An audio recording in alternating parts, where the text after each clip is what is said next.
எல்லாரும் எப்படி இருக்கீங்க? ஓகே ஃபைன், நல்லா தான் இருப்பீங்க. ரத்தி கிரியேஷன்ஸ் 4 அப்படின்னு நம்ம இன்ஸ்டாகிராம்ல ஒரு பேஜ் இருக்குங்க. அந்த பேஜ்ல சூப்பரா பியூட்டிஃபுல்லா நிறைய ஜுவல்லரிஸ் இருக்கு. அதுல எனக்கு பிடிச்ச எல்லாமே பிடிச்சிருந்தது.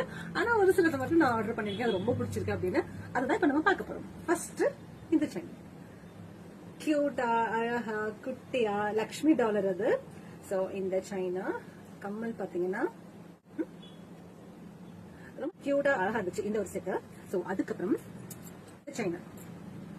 இந்த செயின் அதோட இயரிங் வந்து இது. இந்த செயினுமே பாத்தீங்கன்னா அப்படியே கோல்டு ஜுவல்லரி வந்து தோத்துச்சுன்னு சொல்லலாங்க. நம்ம போயிட்டு கோல்டு வாங்க போனோம்னா அங்க போய் பாத்தீங்கன்னா இந்த மாதிரி தான் சூப்பரா கலெக்ஷன்ஸ் இருக்கும். இது நம்ம பார்த்தா ஆர்டிபிஷியல் அப்படின்னு சொல்லவே முடியல. இது வந்து 1 கிராம் கோல்டுன்னு சொல்லுவாங்க இல்லையா, அந்த மாதிரி அவங்க ரெடி பண்ணிருக்காங்க. ரொம்ப சூப்பரா இருக்கு. எனக்கு வந்து ரொம்ப பிடிச்ச